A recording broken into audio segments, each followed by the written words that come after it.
ఓం శ్రీ సాయి భగవతి జ్యోతిష్యాలయం నెంబర్ 1 వశీకరణ specialist Kerala tantric గురువు గారు పవన్ నంబూదిరి గారు. కేరళ నుంచే నేరుగా పరిష్కారం లభించును. స్త్రీ పురుష వశీకరణం, ప్రేమించి మోసపోవడం, భార్యాభర్తల సమస్యలు, ఎటువంటి సమస్యలైనా సరే 24 గంటల్లో పరిష్కారం లభించును. గురువుగారి ఫోన్ నంబర్ 9043637512. ఓం సాయిరామ్. సమర్థ సద్గురు సాయినాథ్ మహారాజ్కి జై. సాయిబాబా భక్తులందరూ కూడా నమస్కారం అండి. సాయినాథుని ఆశీస్సులతో అందరూ కూడా సుఖంగా, సంతోషంగా, అష్టైశ్వర్య, ఆరోగ్య అభివృద్ధితో ఉండాలని మనస్ఫూర్తిగా కోరుకుంటూ ఈరోజు ఈ వీడియోని మొదలు పెడుతున్నాను. ఈరోజు వీడియో ఏంటంటే, ప్రమాదంలో ఉన్న బిడ్డ కాపాడడానికి స్వయంగా నేనే రాబోతున్నాను. రేపు మీ ఇంట్లో ఒక అద్భుతాన్ని జరిపిస్తాను, చూసి ఆశ్చర్యపోతావు అని మన బాబాగారు అయితే ఈరోజు మనకి చాలా అంటే చాలా అద్భుతమైనటువంటి సందేశంతో అయితే మన ముందుకు వచ్చారండి. మరి మన బాబాగారు ఏమంటున్నారంటే, బిడ్డ రేపు నీ ఇంట ఒక అద్భుతాన్ని చూపించబోతున్నానమ్మా.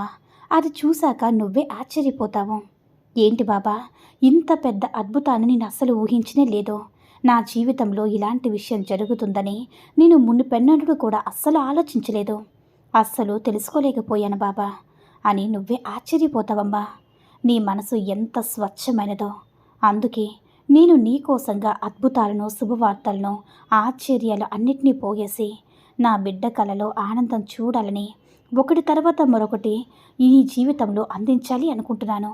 అవునమ్మా, నీ మనసును ఇంకా ఇంకా ఆనందంగా ఉంచేందుకు నేను చేయని ప్రయత్నం అంటూ ఏమీ లేదు. అలాగే నా ప్రయత్నంతో పాటు నువ్వు కూడా కాస్త ప్రయత్నించు తల్లి. అప్పుడు అన్నీ కూడా సవ్యంగా మారుతాయి. నీకైన ప్రయత్నం నువ్వు చెయ్యు.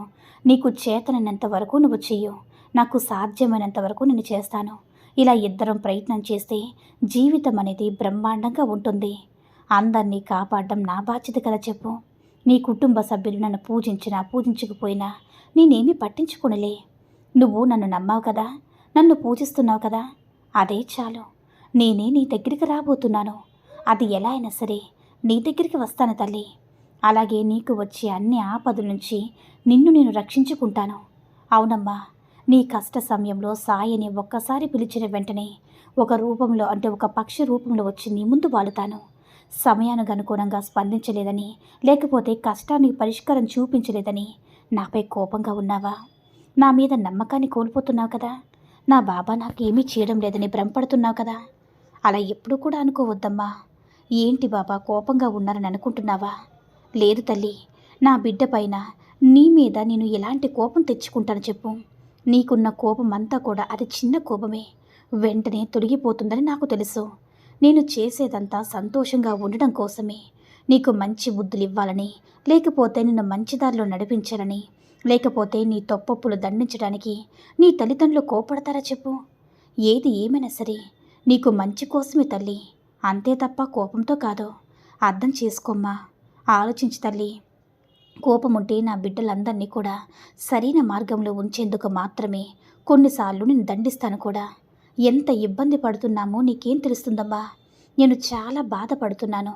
నిన్ను దండించిన ప్రతిసారి నేను ఇబ్బంది పడుతున్నాను. నా బిడ్డలను కూడా నేను ఎప్పటి కూడా వదులుకోనమ్మా. అందరినీ రక్షించడమే కదా నాకున్న కర్తవ్యం చెప్పు. నీకు తోడుగా, నీడుగా ఎప్పుడు కూడా సాయి నీ వెంటే ఉంటారు. ఎక్కడ కూడా నేను వదిలిపెట్టనమ్మా.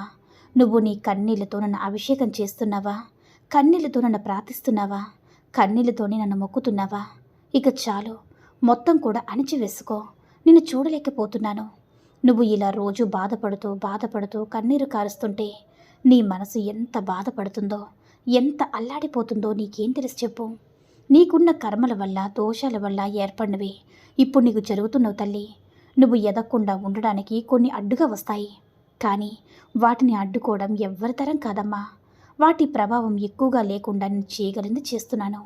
అందుకే నువ్వు అడిగినవన్నీ ఇవ్వడానికి కాస్త ఆలస్యం అవుతుంది. ఇదిగో, ఇప్పటి వరకు ఎంతో కష్టమైన జీవితాన్ని నువ్వు, నీ కుటుంబ సభ్యులు అనుభవించారు కదా. ఇక ఈ రోజుతో అన్నిటికీ కూడా ముగింపు ఇచ్చేశాను. చాలమ్మా, రాబోయే రోజులంతా కూడా సవ్యంగా, నీకు అనుకూలంగా, నీకు నచ్చినట్లుగా మారిపోతున్నాయి. నువ్వు ఊహించినవన్నీ కూడా జరుగుతాయి. అది కేవలం నీ సాయి యొక్క ఆశీర్వాదంతోనే తెలుసుకో. ఈ మాటను మాత్రం నువ్వు మనసులో గట్టిగా నాటుకో, రహస్యంగా పెట్టుకో, ఎవరితో కూడా పంచుకోకమ్మా. అందుకే నువ్వు అలా పంచుకోవడం వల్ల నువ్వు అనుకున్న కార్యాన్ని సాధించలేవు.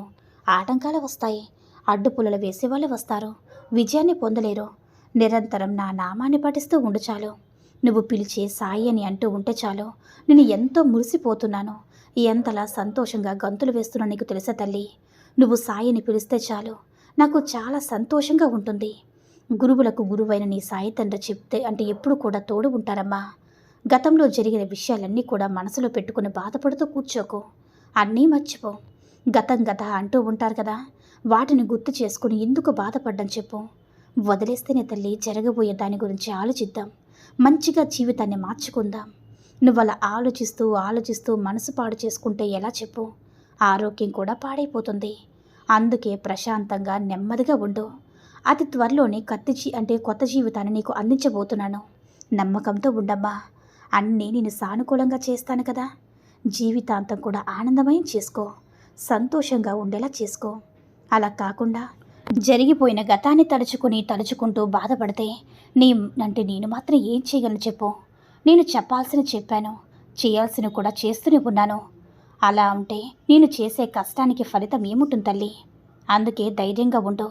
గతాన్ని మర్చిపోమ్మా. నా పాదాల దగ్గర పూర్తిగా శరణాగతి పొందు చాలు. నాపై భక్తిని ఇంకాస్త పెంచుకో. నీకు ఎలాంటి దుఃఖాలు భయాలు ఏమీ ఉండవు.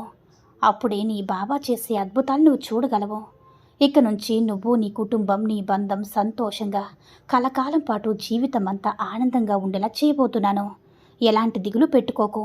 నీకు ఏది మంచిదని తెలుసో అదే నీకు చేస్తాను తల్లి. కొన్ని విషయాలు ఖచ్చితంగా మెచ్చుకోవాలి.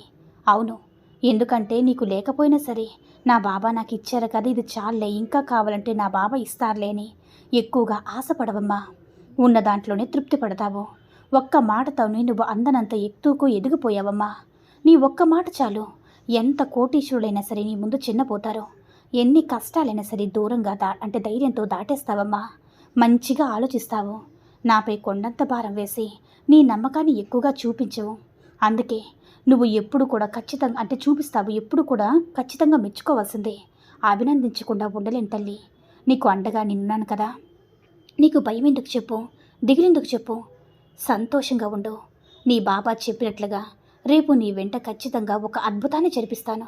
నీకు జరిపించే పూర్తి బాధ్యత నేనమ్మా. మీ ఇంట్లో అందరూ కూడా ఆనందపడేటటువంటి అద్భుతాన్ని, ఆశ్చర్యపడేటటువంటి అద్భుతాన్ని చూపించబోతున్నాను.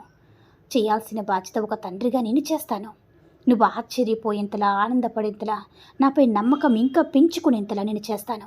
ధైర్యంగా ఉండు, సంతోషంగా ఉండని మన బాబాగారైతే అంటున్నారండి. ఈ వీడియో కనుక నచ్చినట్లయితే లైక్ చేసి షేర్ చేయండి. మరిన్ని వీడియోస్ కోసం మన ఛానల్ని సబ్స్క్రైబ్ చేసుకుని మాకు మరింతగా సపోర్ట్ చేయండి. ధన్యవాదములు.